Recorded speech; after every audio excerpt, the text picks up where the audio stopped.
Bonjour à toutes et à tous et bienvenue pour cette nouvelle émission de la Fédération française de citoyenneté. Je suis aujourd'hui avec Éric Buquet-Delmolin. Salut Éric. Salut Mathilde. Éric, tu es un membre éminent de la Fédération française de citoyenneté. Tu es aussi mon compagnon et donc de fait le papa d'une petite fille de 10 ans en instruction en famille depuis 5 ans. Nous allons donc aborder ensemble ce sujet qui nous tient particulièrement à cœur, évidemment à nous personnellement, mais aussi au sein de la fédération.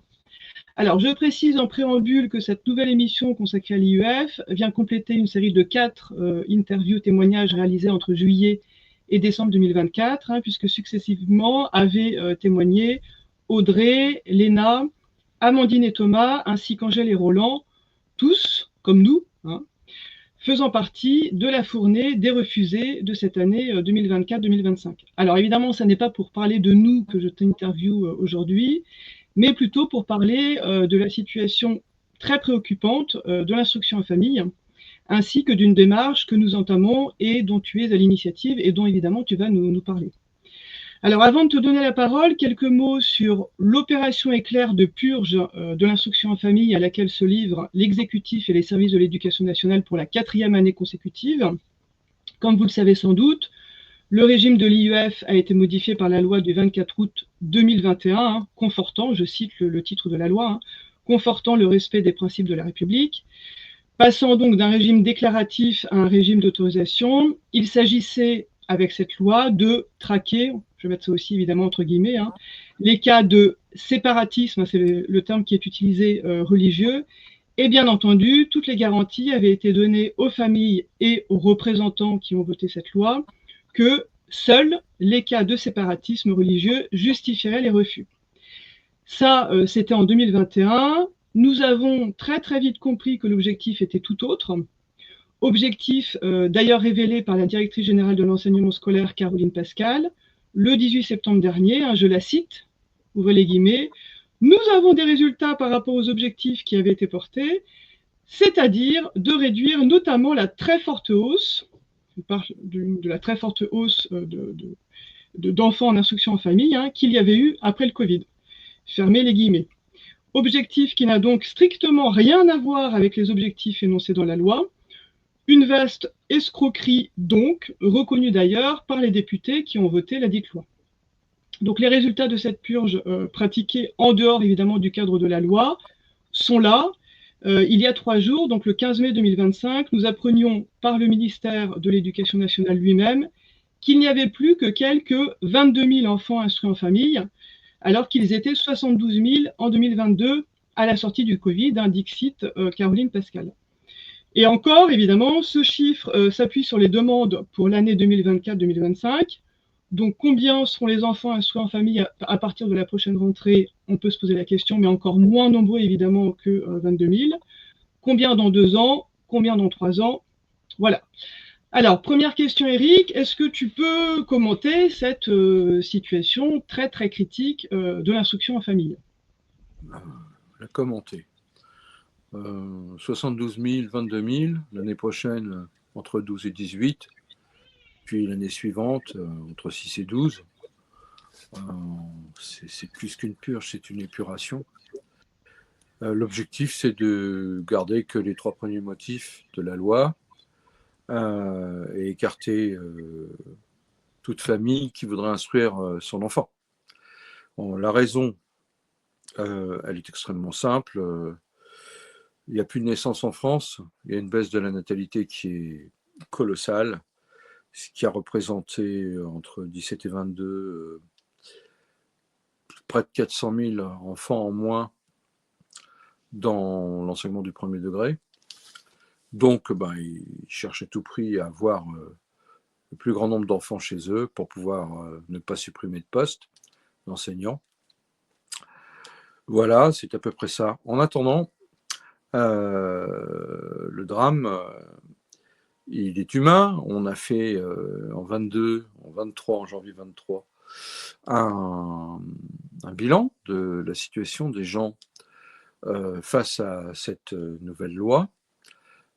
Aucun des commentaires qui a été fait pendant notre enquête n'a été démenti. C'est une véritable catastrophe humaine, autant pour les parents que pour les enfants.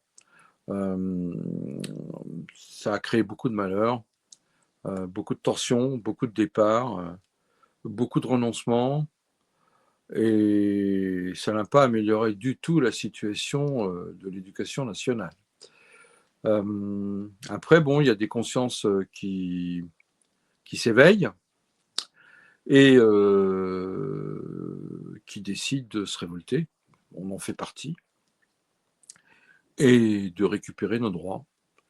Puisque des droits fondamentaux dans cette histoire, on en a un paquet qui sont partis en fumée. Et ce, pas seulement pour les gens qui font l'IEF, mais pour la totalité de la population. Et pas seulement sur cette histoire d'IEF, mais aussi sur des lois programmées les unes après les autres qui enlèvent aux parents non seulement le choix de l'éducation, mais aussi la protection de leurs enfants, tout simplement parce qu'on a créé une loi en France qui veut que les enfants soient scolarisés dès l'âge de 3 ans. Et aujourd'hui, non seulement la scolarisation est obligatoire, mais on pouvait y déroger grâce à l'IEF. Mais aujourd'hui, on demande à des mamans qui ont un enfant de 3 ans de créer des dossiers pédagogiques pour expliquer comment elles vont apprendre à leur enfant à compter jusqu'à 100 et l'alphabet. C'est terrifiant. Donc, les conséquences de cette loi, c'est un changement civilisationnel qu'il faut absolument freiner à tout prix, c'est-à-dire qu'on nous prend nos enfants, qu'on décide que la famille vient après l'État, tout simplement, vient après l'éducation nationale, qui continue à se targuer d'être l'endroit où on éduque les enfants et non pas l'endroit où on les instruit, ce qui est pour moi totalement révoltant. Voilà, je crois que j'ai résumé à peu près la situation. Beaucoup de souffrance pour les enfants, beaucoup de souffrance pour les parents, une incompréhension de la part des députés qui ont voté cette loi. C'est véritablement une véritable fumisterie, quoi. Voilà. Où on en est, c'est un point de non-retour, en fait. Si on ne réagit pas, il n'y aura plus d'IEF de type 4, motif 4, d'ici 2 ans. Voilà. Oui, alors il faut rappeler évidemment que dans le cadre de cette loi, il y a différents motifs. Il y a 4 motifs en tout. Donc il y a un motif de santé, c'est-à-dire que votre enfant est en mauvaise santé, donc vous demandez l'autorisation de l'instruire en famille. Il y a un motif d'itinérance. Vous êtes itinérant, donc vous demandez au service de l'éducation nationale si vous pouvez instruire votre enfant en famille. Et puis il y a aussi un motif qui concerne les activités artistiques et sportives de haut niveau. Donc là, c'est pareil, votre enfant fait un sport, fait une pratique artistique de haut niveau. Donc là, c'est pareil, vous demandez donc l'autorisation d'instruire votre enfant en famille. Et enfin, il y a le fameux motif 4, qui est donc le motif qui, on va dire, réservé à la plus grande partie en réalité des familles, qui sont ces familles qui veulent, comme nous, tout simplement, hein, qui veulent très simplement en fait instruire leur enfant en famille. Et donc c'est le fameux motif qui nécessite d'expliciter la situation propre de votre enfant et d'étayer cette situation propre à partir d'un projet éducatif. Hein, donc c'est ce dont tu parlais, Eric, hein, ce projet éducatif qui peut faire des dizaines de pages. C'est-à-dire qu'effectivement, on demande à des parents, on demande à des mamans, on demande à des papas de rédiger des projets éducatifs. Certains, effectivement, font des 20 pages, 30 pages, 40 pages pour simplement expliquer ce qu'ils vont faire avec leurs enfants de 3 ans, 4 ans, 5 ans, 6 ans. Alors, c'est pas tellement ça le problème. Le problème, c'est que la loi n'est pas du tout appliquée comme elle devrait l'être appliquée, puisque, encore une fois, seuls les cas de séparatisme religieux devaient justifier les refus, et on s'est bien rendu compte, c'est ce que j'explique en introduction, très vite, que pas du tout, évidemment, qu'on est dans une simple politique de quotas, qu'il fallait faire du chiffre, qu'il fallait purger, éradiquer l'instruction en famille, c'est ce qu'ils sont en train de faire, Et donc, bah, des gens comme nous se retrouvent refusés pour aucune raison, pendant qu'évidemment d'autres se retrouvent acceptés, puisque c'est le propre de toute politique de quota. Il y a des acceptés parce qu'il y a des refusés, il y a des refusés évidemment parce qu'il y a des acceptés. Donc en fait, c'est la loterie. Et je me pose la question de savoir comment ils font pour tirer au sort les dossiers. Hein. Est-ce qu'ils utilisent la courte paille? Est-ce qu'ils utilisent une autre technique? Je ne sais pas, on ne sait pas, hein, puisqu'il n'y a aucune logique dans tout ça. Vous Aujourd'hui, pouvez... il y a une logique. La logique, c'est qu'il n'y a plus assez de demandes pour atteindre les quotas qui se sont fixés. Voilà. Donc, dans leur logique, on supprime déjà, on accepte quasiment aucune nouvelle famille. Donc, Oui, alors ça, oui, je vais te laisser la parole là-dessus, mais c'est important de le dire, c'est-à-dire que la purge se fait à la fois évidemment en refusant des familles qui sont en instruction en famille depuis longtemps, donc c'est notre cas à nous personnellement, mais c'est le cas aussi de beaucoup d'autres familles. Hein. c'était au début. Voilà, je renvoie au témoignage, ça c'était au début, je renvoie au témoignage précédent. La purge, elle se fait aussi par les contrôles, c'est-à-dire que de plus en plus des familles témoignent du fait que les contrôles de l'instruction se révèlent négatifs, alors que jusqu'au vote de la loi, on avait 98,7% de contrôle de l'instruction qui était positif. Et là, tout d'un coup, ça se révèle être négatif. Donc là, on comprend que la purge, elle se fait aussi au moment des contrôles. Et la purge, elle se fait aussi pour les primo-demandes, c'est-à-dire pour les familles qui demandent l'autorisation d'instruire leurs enfants en famille pour leurs enfants qui rentrent à l'école, c'est-à-dire qui ont 3 ans. Hein, puisque je le rappelle, hein, depuis la loi de 2017, l'instruction a été baissée de l'âge de 6 ans à l'âge de 3 ans. Et là, c'est une vraie catastrophe, puisqu'effectivement, donc là, je vais te laisser la parole là-dessus, on a des familles qui demandent simplement de garder leurs enfants de 3 ans à la maison pour les instruire. Eh bien non, madame, eh bien non, monsieur, non, votre enfant sera bien mieux à l'école. L'école propose plein de choses et votre enfant est parfaitement scolarisable, donc non. Donc vous nous le laissez. Hein, vous voulez qu'il passe du temps pour voir son père qui part loin, etc. Ah ben non, il pourra aller voir son père pendant les vacances scolaires et pendant les week-ends. C'est donc totalement ahurissant. Ahurissant. C'est-à-dire qu'aujourd'hui en France, on fait un gamin, on est de toute façon obligé de le lâcher à 3 ans. Voilà, il n'y a aucune autre finalement, en tout cas sur le plan légal, et encore, on ne peut pas vraiment parler de plan légal puisqu'ils sont hors la loi, possibilité. Donc j'aimerais bien que tu réagisses là-dessus parce que c'est vraiment absolument incroyable. Bah, je pense que tu as tout dit, donc je vois pas ce qu'il me reste à dire là, pour le coup.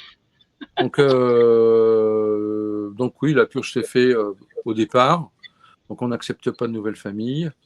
Et puis au bout, il y a des familles qui ont fini de faire leur cycle IEF, voilà, leurs enfants sont grands. Et puis au centre, on élimine effectivement aujourd'hui on prépare l'élimination par les contrôles. C'est-à-dire qu'on t'accepte pour atteindre les quotas, puis ensuite on te massacre tout au long de l'année pour que tu renonces. C'était plus un parcours du combattant, hein, c'est de la torture. Hein. Avoir des enfants en IEF aujourd'hui, c'est prendre le risque d'être détruit moralement. Donc, ça en fait reculer plus d'un, ce qui fait qu'effectivement, cette année, les demandes ont diminué de moitié, parce que c'est plus une solution. Alors, la solution, on la connaît, c'est de ne plus déposer de dossier, c'est de se mettre en IEF hors contrat, c'est d'accepter d'être jugé et condamné à une amende pour pouvoir conserver ses enfants à la maison et leur apprendre ce qu'on a décidé de leur apprendre. Voilà. Et en fait, ça va se terminer comme ça pour ceux qui se révolteront. Et forcément, il y aura des procès qui seront de plus en plus lourds en conséquence. Bon, on a vu aussi ce business-là se développer, donc ça c'est pareil. À moins de 2500 €, vous n'avez pas d'avocat dans ce genre de truc.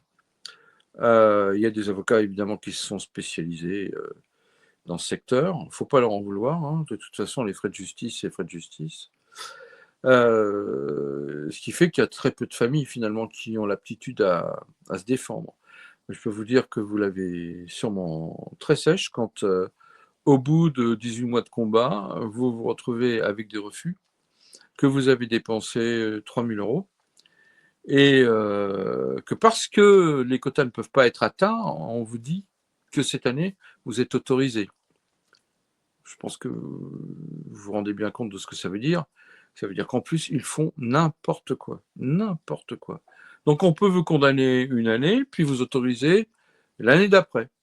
On peut vous prendre votre vie, votre temps, votre passion, votre argent, puis ensuite vous dire bon, bah là, nos quotas ne sont pas atteints, alors on vous prend. Puis on verra l'année d'après. Et entre-temps, vous aurez les contrôles. Et vous allez souffrir. Et vous n'avez aucune garantie, aucune certitude que vous allez pouvoir vous occuper correctement de votre enfant, parce que psychologiquement, vous êtes un peu déréglé. Donc c'est une atrocité. Ce qu'il faut faire, c'est se retirer. C'est ce que nous, on a fait. On s'est retiré, on assume le risque d'être condamné.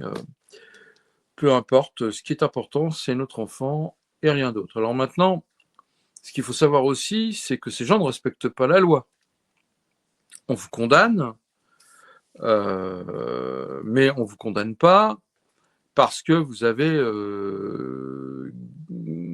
continué l'IEF comme ça. Là. Non, non, on vous condamne parce que vous avez refusé d'obtempérer à l'ordre de remettre votre enfant à l'école.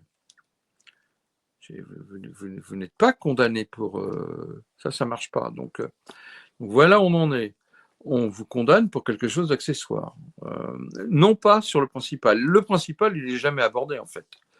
Quand vous allez dans un tribunal, que ce soit du pénal ou que ce soit de l'administratif, le fond n'est jamais abordé. Le fait que la loi ne soit pas respectée par les institutions, ça n'existe pas. C'est quand même un truc incroyable. Vous pouvez monter un dossier et le remettre, ils ne le prennent pas. Ils ont le droit de ne pas prendre les dossiers. Ils ont le droit de ne pas prendre connaissance de ce que vous dites. Ils ont le droit de vous condamner quand vous n'êtes pas là. Ils ont tous les droits, en fait. Ils ont donc le droit de mentir, le droit de faire n'importe quoi, le droit de ne pas respecter le droit. Ça, c'est la justice française aujourd'hui, à tous les étages et à tous les niveaux. Il ne faut pas s'étonner, c'est comme ça.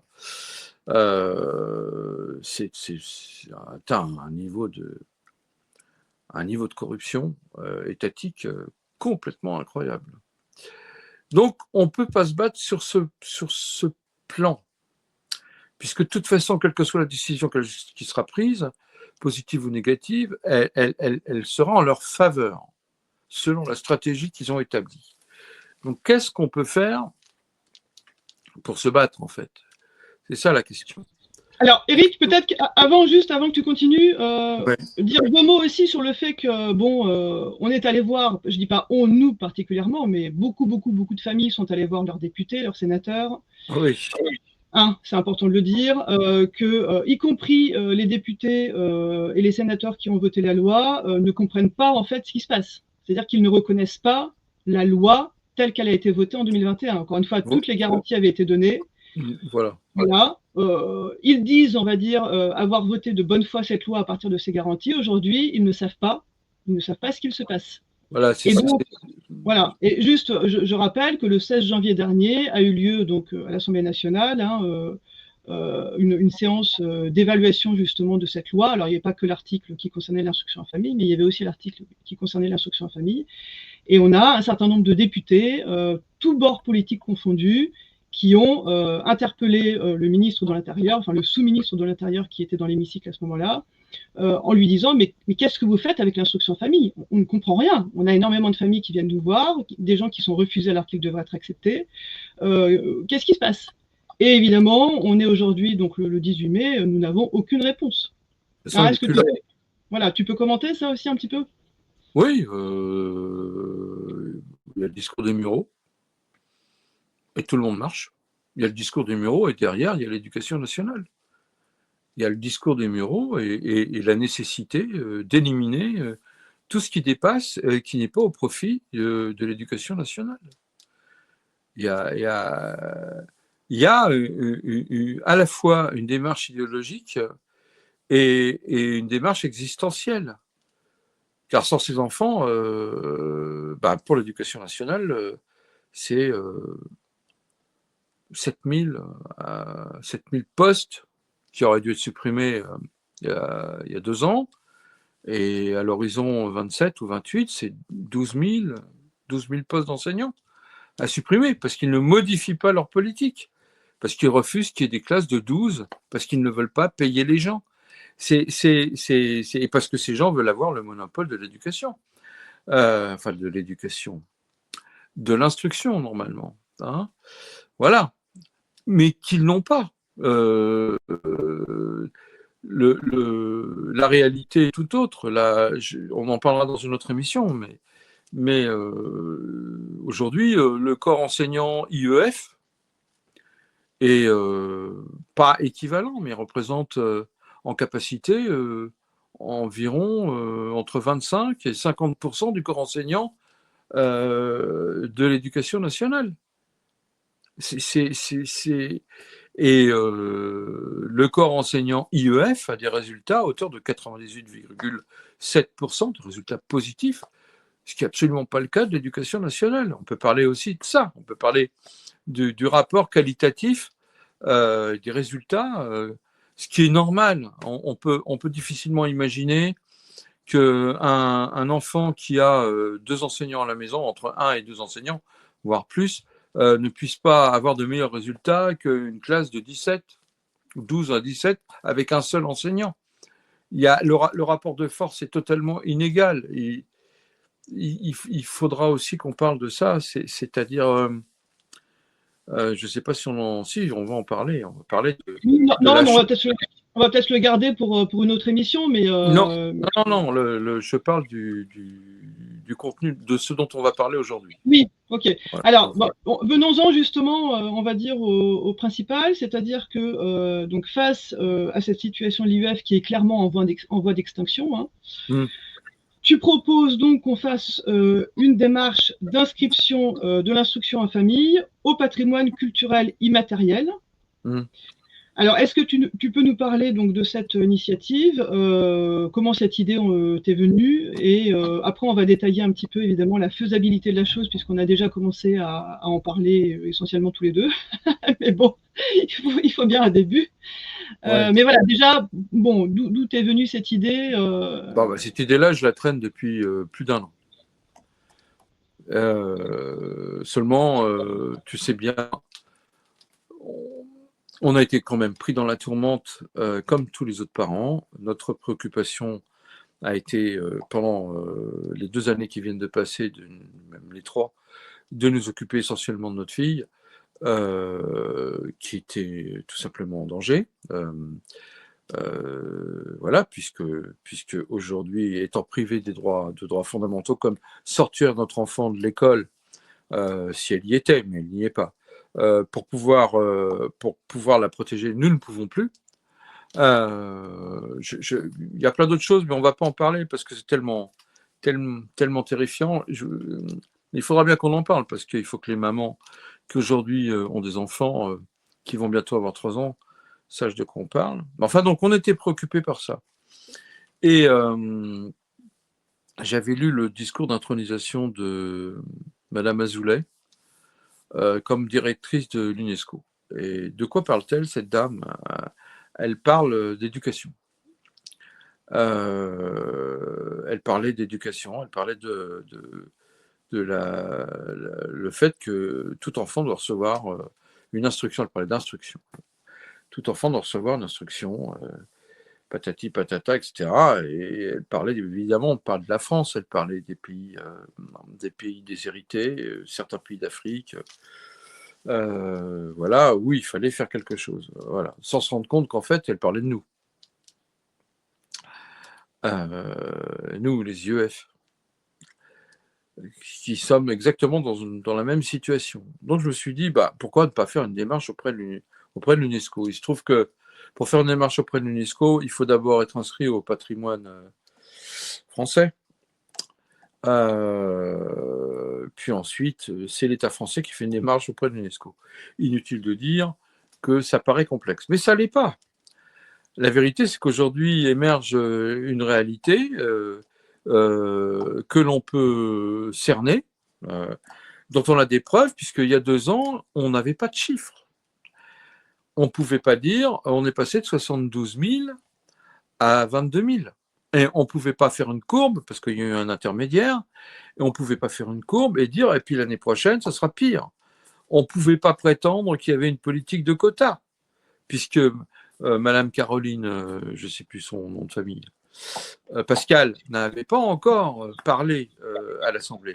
On ne pouvait pas affirmer que les députés n'étaient pas d'accord avec cette loi, parce qu'on n'avait pas pu les interroger. Et il nous a fallu du temps pour les interroger et connaître leur point de vue. Et maintenant, on l'a. Tous ces éléments font que nous sommes en mesure de démontrer que l'IEF est en voie d'extinction et que c'est un patrimoine immatériel de l'humanité. Pourquoi peut-on le faire? Mais parce que ces gens ont demandé à toutes les familles de faire un dossier d'instruction, de leur dire comment ils allaient faire pour instruire leur enfant. C'est-à-dire qu'aujourd'hui, on dispose d'une centaine de milliers de dossiers qui prouvent le sérieux des gens qui instruisent leurs enfants. Ça non plus, on ne l'avait pas.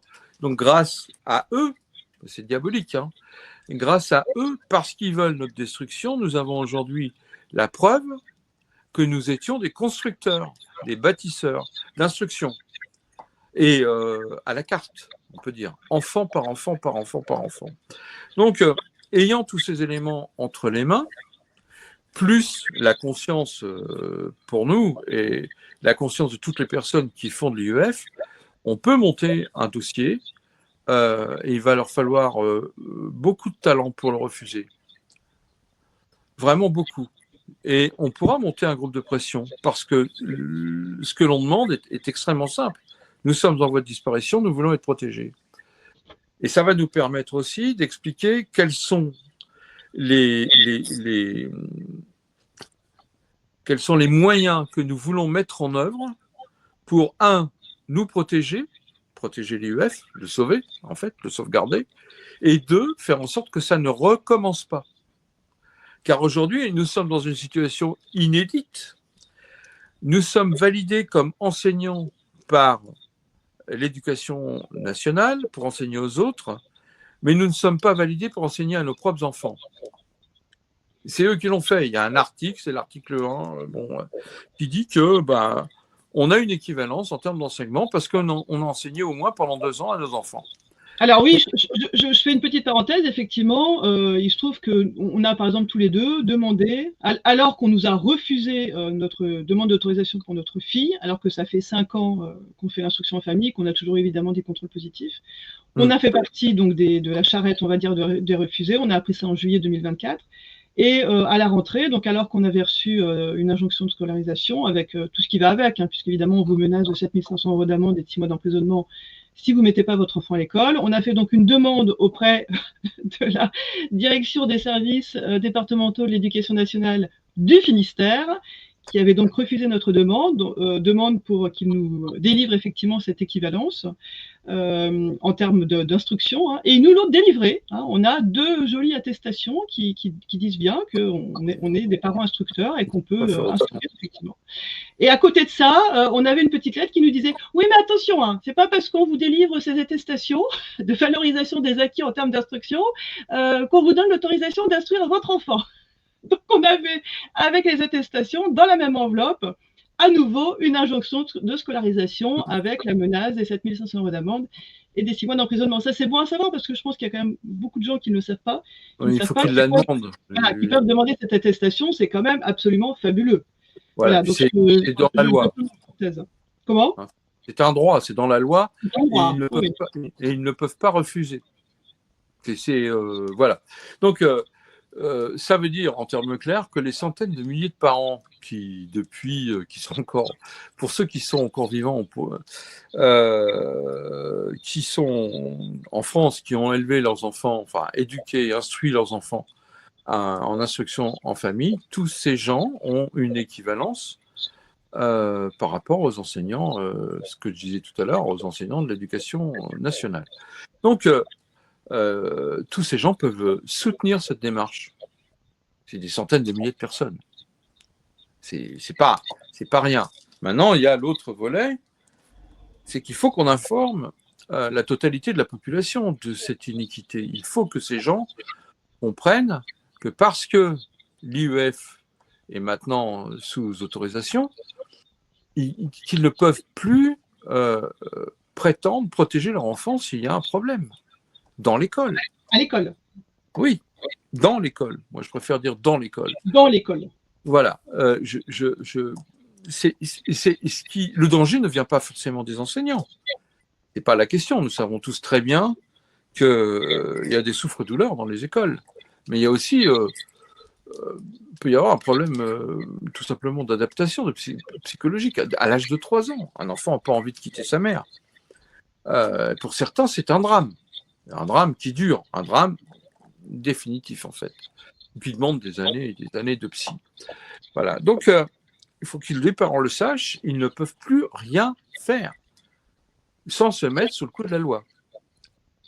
C'est donc tous les parents de France qui sont concernés, tous les gens qui font des enfants. Et comme vous avez pu le remarquer, il y a de moins en moins de gens qui font des enfants. Ça veut dire, comme tu as pu le remarquer, ça veut dire que c'est un élément qui vient se rajouter aux autres, d'accord? Et celui-là, il est grave pour dire aux jeunes, faites pas d'enfants. De toute façon, ils ne sont pas à vous, on vous les prend. Voilà, vous n'êtes pas responsable d'eux, de toute façon, vous êtes des irresponsables. Il n'y a que nous qui sommes capables, sans les voir, de dire ce dont votre enfant a besoin, quel que soit ce que vous nous dites. Voilà. Il faut comprendre dans quel état d'esprit ces gens sont. Bon. Et en plus, ils ont fait la preuve de leur ignominie, donc pendant la période Covid. Donc, on ne peut plus leur faire confiance. Ça, c'est un autre chapitre. J'espère qu'on fera une autre émission sur qu'est-ce qu'on propose comme solution pour que justement, pour neutraliser cette dérive qu'il y a actuellement dans l'instruction, dans les écoles. Parce que ça aussi, il va bien falloir qu'on trouve une solution pour que ça cesse. Hein. On est en train de parler de nos enfants, de leur instruction et de notre avenir. Parce que pas d'enfants, pas d'avenir. Voilà. Alors ça, on en reparlera, mais revenons justement. Donc maintenant, continuons avec la demande. Alors, avec cette idée de faire en sorte de tenter une inscription donc, de l'instruction en famille au patrimoine culturel immatériel. L'autre intérêt de faire cette démarche, c'est qu'il nous faut un combat solidaire, un combat commun.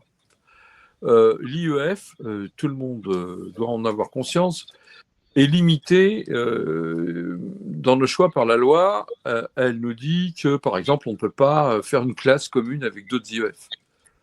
Voilà. Donc, on est contraint, même quand on est contraint par la loi, de rester solitaire.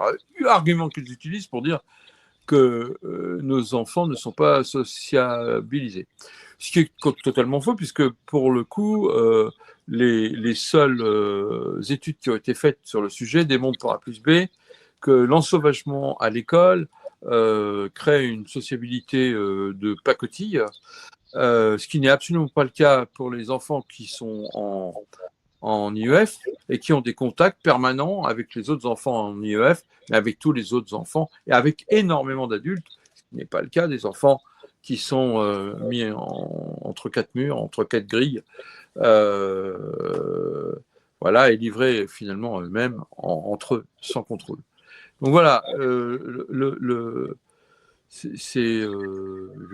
ne m'égare pas hein, parce que c'est extrêmement important. Non, tu t'égares pas, c'est important. Voilà. Alors justement, on va simplement faire les choses assez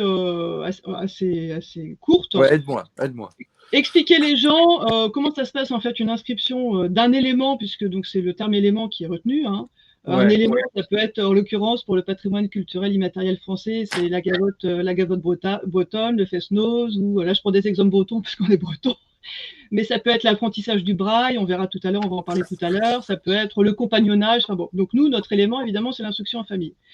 Alors, il faut déjà, l'étape 1, c'est s'assurer qu'il s'agit d'un élément de ce patrimoine culturel immatériel, hein, qui répondent à la définition de l'article 2 de la Convention. Alors là, je rentre un petit peu dans les détails. Et donc, il y a ce qu'on appelle la Convention de 2003, qui est consultable sur le site de l'UNESCO. Et donc, il faut que cet élément, évidemment, corresponde à la définition de l'article 2 de cette convention de 2003 qui est consacrée justement au patrimoine culturel immatériel. Donc, ce que je vous propose, c'est que je vais vous partager mon écran et tu vas nous lire donc cet article 2. Comme ça, on rentre quand même vraiment dans les détails. Ouais, si tu veux. Alors, boum, boum, boum, partager l'écran. Hop. Alors, c'est ça, partager. Voilà. Je pense, tu vois là, Eric, ce que je partage? Pour l'instant, je vois rien, mais oui, ça y est. Donc, okay. Ce que tu veux, c'est l'article 2, définition, au fin de voilà. la présente convention.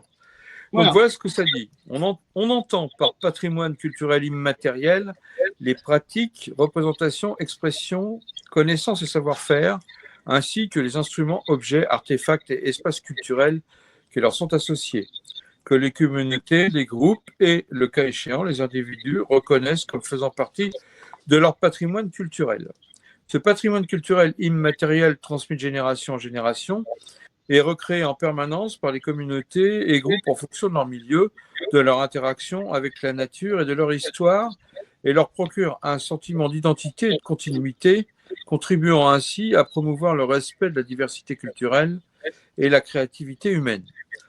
Aux fins de la présente convention, seul sera pris en considération le patrimoine culturel immatériel conforme aux instruments internationaux existants relatifs aux droits de l'homme, ainsi qu'à l'exigence du respect mutuel entre communautés, groupes et individus et d'un développement durable. Je lise l'article 2. Oui, lis la suite, juste effectivement. Le patrimoine culturel immatériel tel qu'il est défini au paragraphe 1 ci-dessus se manifeste notamment dans les domaines suivants. Alors, A, les traditions, expressions orales, y compris la langue comme vecteur du patrimoine culturel immatériel. Les arts du spectacle, les pratiques sociales, rituels et événements festifs, les connaissances et pratiques concernant la nature et l'univers, les savoir-faire liés à l'artisanat traditionnel.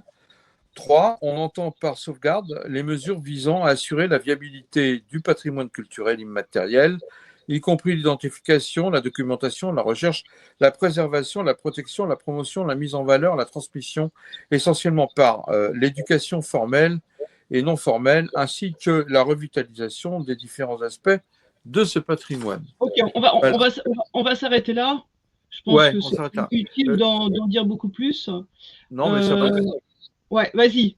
Bah, ça veut juste dire qu'on est en plein dedans. Oui. Voilà.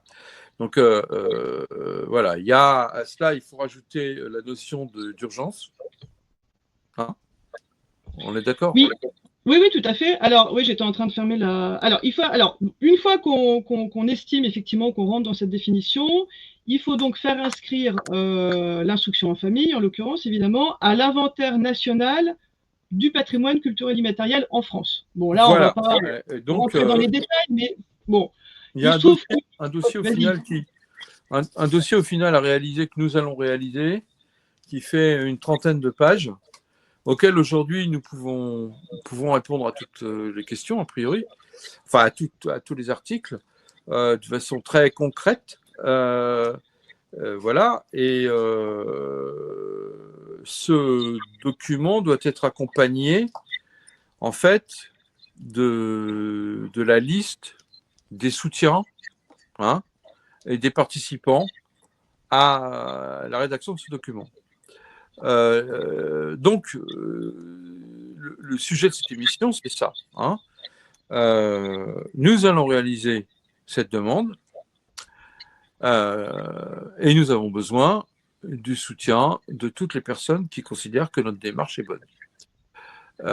Et qu'il est nécessaire de protéger l'instruction en famille, qu'il est nécessaire de recouvrer nos droits, qu'il est nécessaire que les enfants dont les parents veulent leur donner une éducation particulière et spécifique puissent le faire sans que l'État s'en mêle. Voilà. et sans qu'il y ait d'interdit ou d'autorisation. C'est quand même incroyable qu'aujourd'hui, on soit obligé de demander l'autorisation pour s'occuper de nos enfants. Il ne faut pas exagérer quand même. Donc voilà. Donc, les critères d'urgence. Alors oui, je vais afficher ça parce que c'est très intéressant, puisque Voilà. alors ça c'était la deuxième étape. Donc la deuxième étape, c'est effectivement faire en sorte que l'instruction en famille soit inscrite à l'inventaire national, donc à l'inventaire français du patrimoine donc culturel immatériel dans notre pays.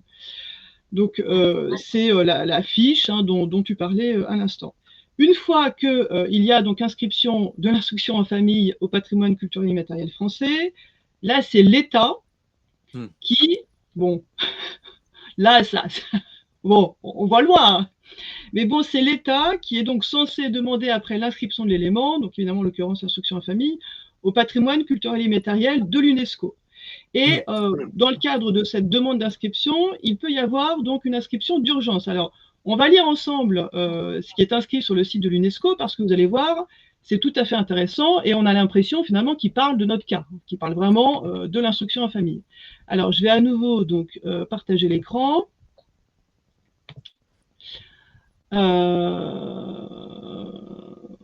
C'est ça, partager. Voilà, est-ce que tu vois là? Non, pas pour l'instant. Voilà, c'est bon. Voilà. Donc, inscription sur la liste de sauvegarde urgente. Donc là, on est sur le site de l'UNESCO. Donc, je te laisse lire. OK, critères. Alors, dans les dossiers de candidature, il est demandé aux États, parties, soumissionnaires, de démontrer qu'un élément proposé pour l'inscription sur la liste du patrimoine culturel immatériel nécessitant une sauvegarde urgente satisfait à l'ensemble des critères suivants. Alors, 1. L'élément est constitutif du patrimoine culturel immatériel tel que défini à l'article 2 de la Convention. Bon. Alors, nous, on est dedans. Hein. On vient de le lire. Voilà.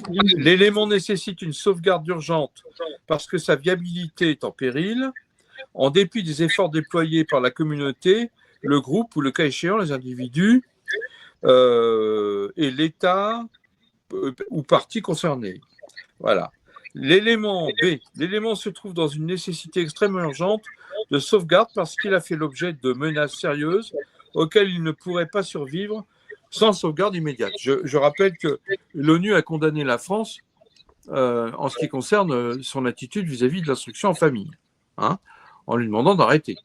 Donc, on est complètement dans ce cas. Hein, l'UNESCO dépend de l'ONU.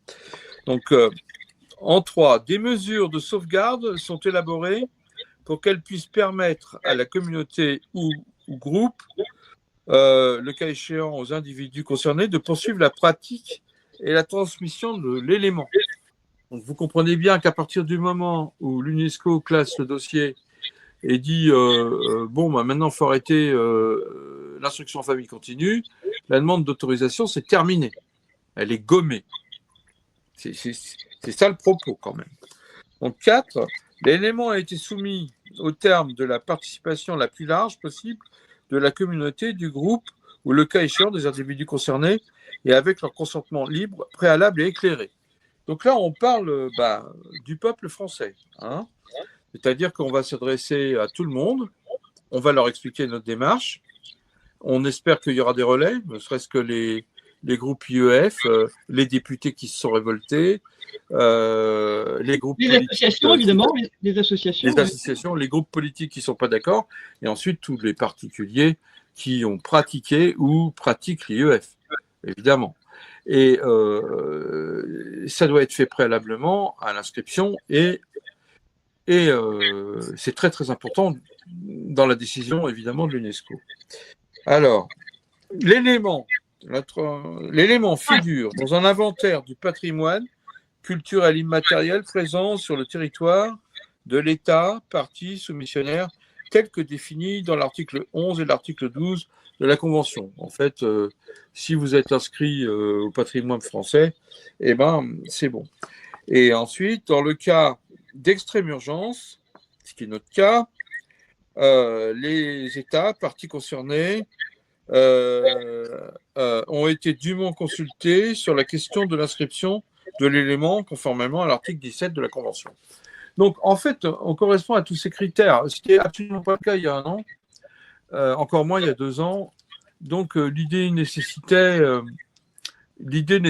qu'on se retrouve en fait dans une situation diabolique.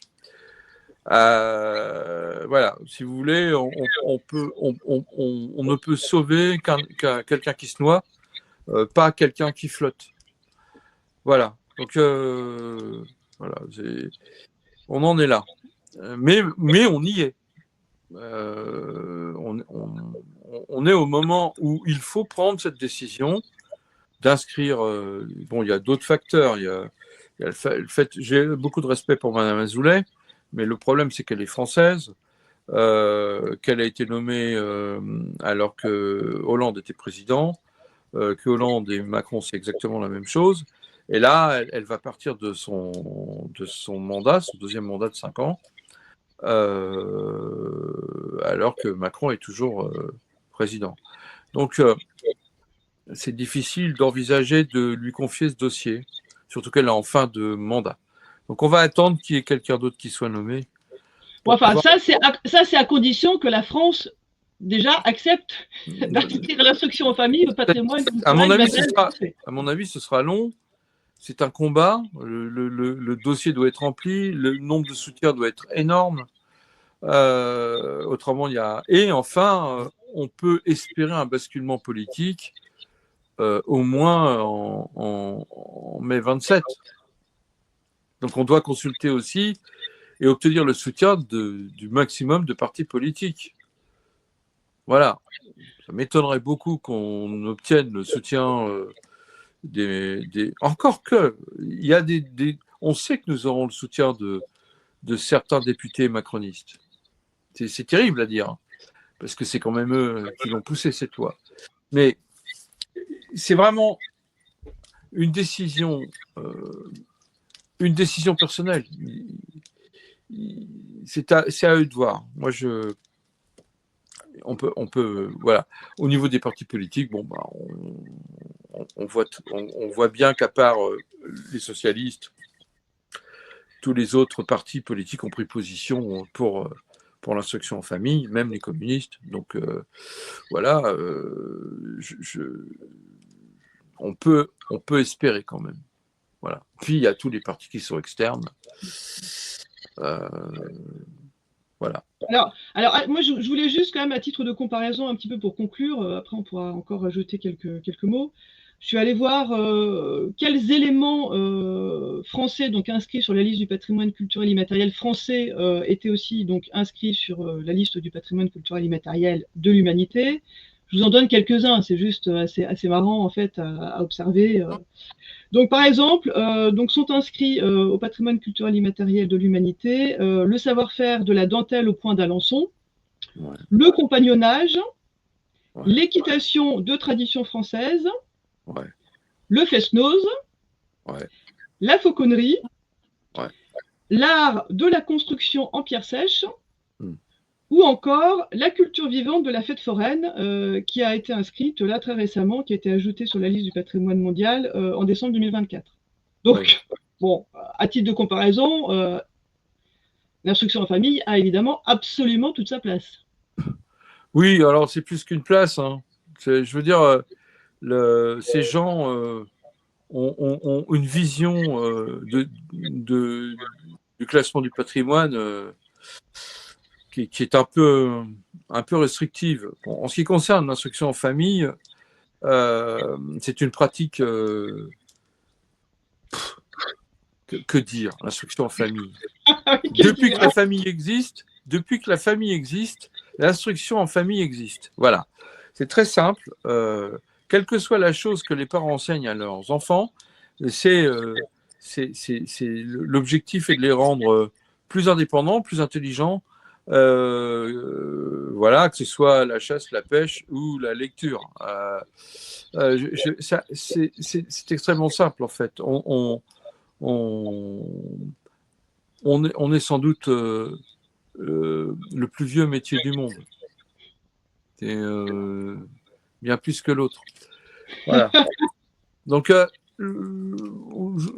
qui viennent contester? On attend que ça. Enfin, je veux dire, d'autant que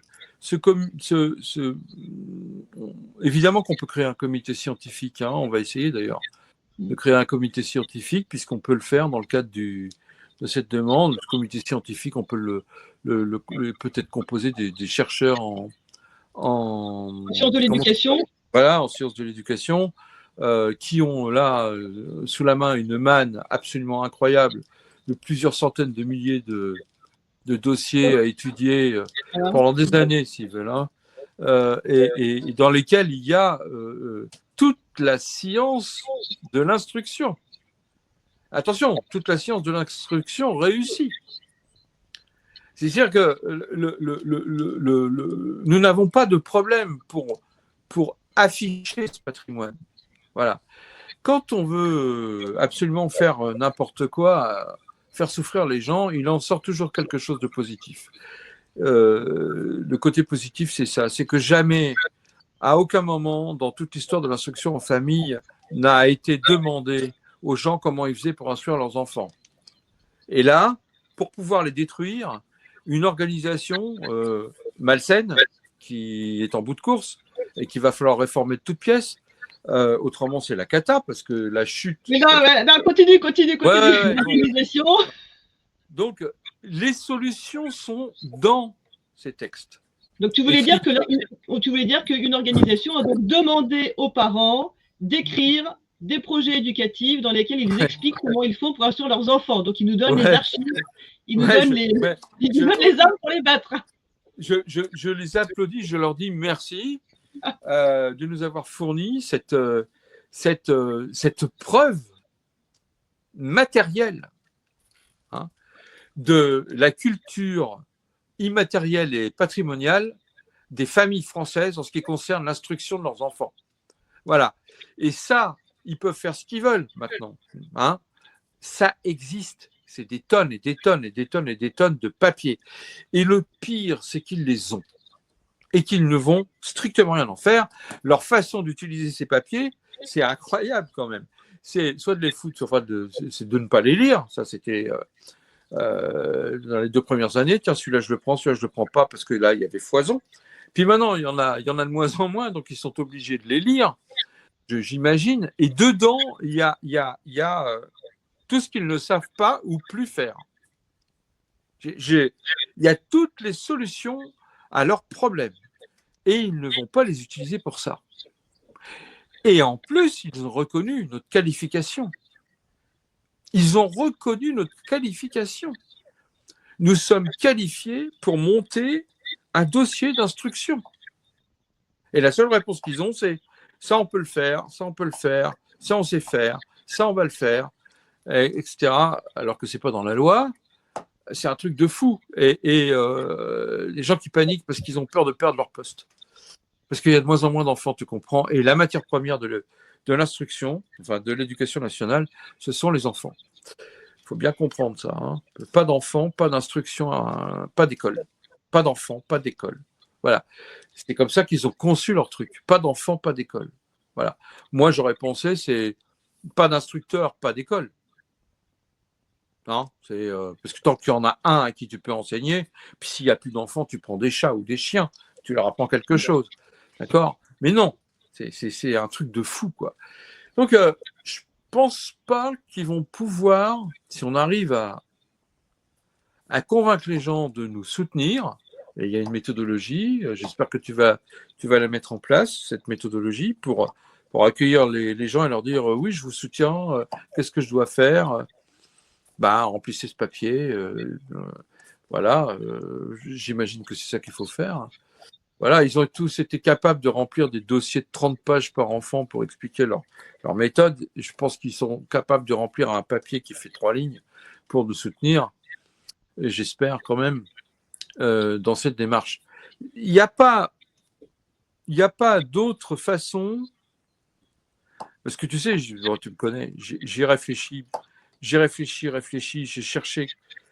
C'est ces gens qui demandent tous qu'on revienne au régime du déclaratif. Ces États ne reviennent jamais en arrière. Ils nous ont mis successivement le contrôle. Il y a eu d'autres trucs avant, mais bon. Bah, il y a eu le contrôle, la référence au socle. Enfin bon, La référence au socle. progressivement, on nous prend un doigt, puis après, on nous prend tout le bras. Quoi. Voilà. Donc, ils grignotent, ils sont organisés. On sait que c'est une guerre idéologique. Hein. Il suffit de voir qui a pondu ces lois et à quel moment et à quel rythme, quoi. Et il y a un faisceau, c'est plus un faisceau de présomption. On est maintenant dans la réalité de ce qu'ils voulaient, quoi.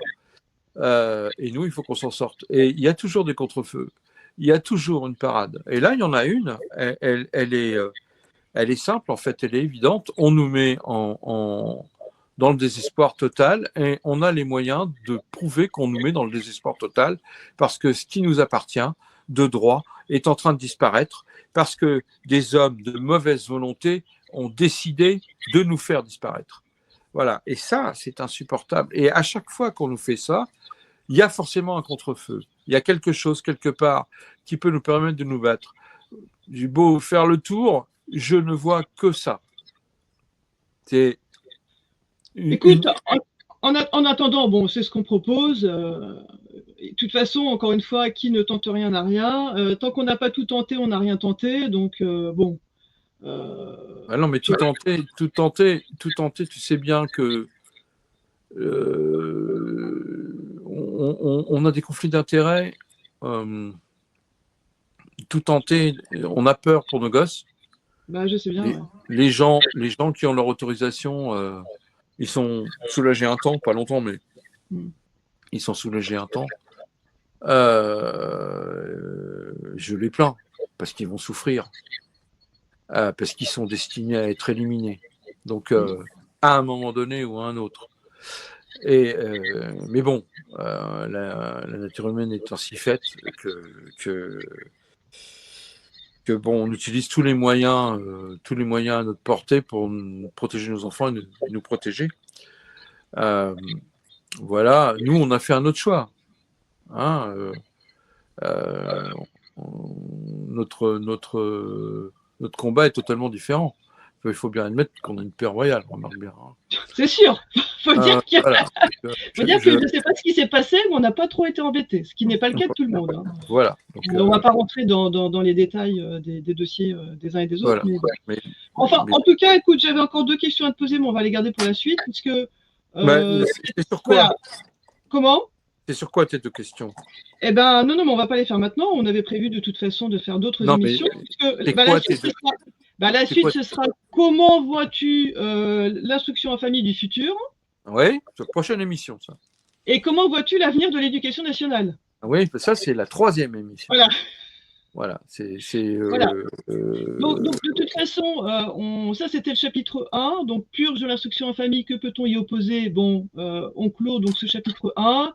Il y aura donc un chapitre 2 et un chapitre 3, puisque l'objectif aussi étant de venir un peu rendre compte de comment ça se passe pour cette inscription de l'instruction en famille au patrimoine culturel français et ensuite de l'UNESCO. Bon, il est possible que tout s'arrête très vite, je ne sais pas. Non, ça ne peut pas s'arrêter. Alors, c'est pas parce que tu présentes un dossier et qu'il est refusé que tu ne peux pas le représenter. Non, ça ne s'arrêtera pas. Ça s'arrêtera le jour où on se rendra compte que quoi qu'on fasse, les gens qu'on a portés au pouvoir, qu'on a élus, parce de toute façon, on n'a pas d'autres moyens aujourd'hui dans l'état des choses que d'avoir des représentants, malheureusement, ça s'arrêtera de façon violente le jour où on se rendra compte que les gens qu'on a élus refusent de nous restituer nos droits. Il ne faut pas imaginer une seule seconde que nous n'aurons pas gain de cause. Nous aurons gain de cause. Là, on est en phase de voyous.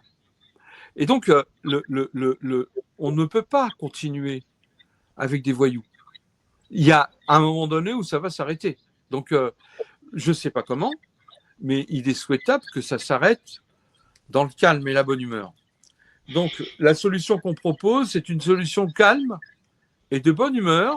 Il n'y a pas de crise de nerfs, il n'y a pas d'agression, il y a juste un constat. L'instruction en famille est en train de disparaître. C'est un patrimoine mondial de l'humanité qui mérite d'être inscrit à l'UNESCO. On va faire les démarches d'abord au patrimoine français.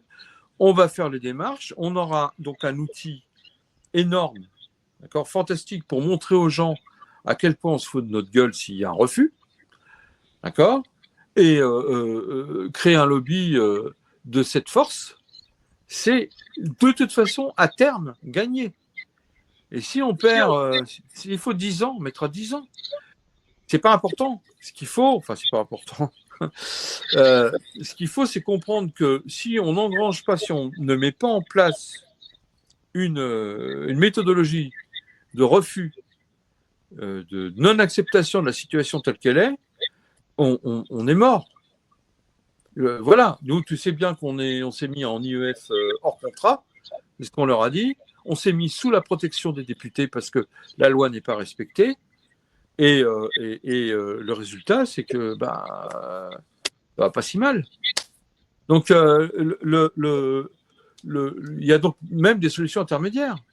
Et de toute façon, le fait même d'exprimer ces solutions intermédiaires dans le dossier, parce qu'il y a une rubrique, dans le dossier, il est où ce dossier? Si, c'est important, ça, on va finir par ça. Il est où ce dossier?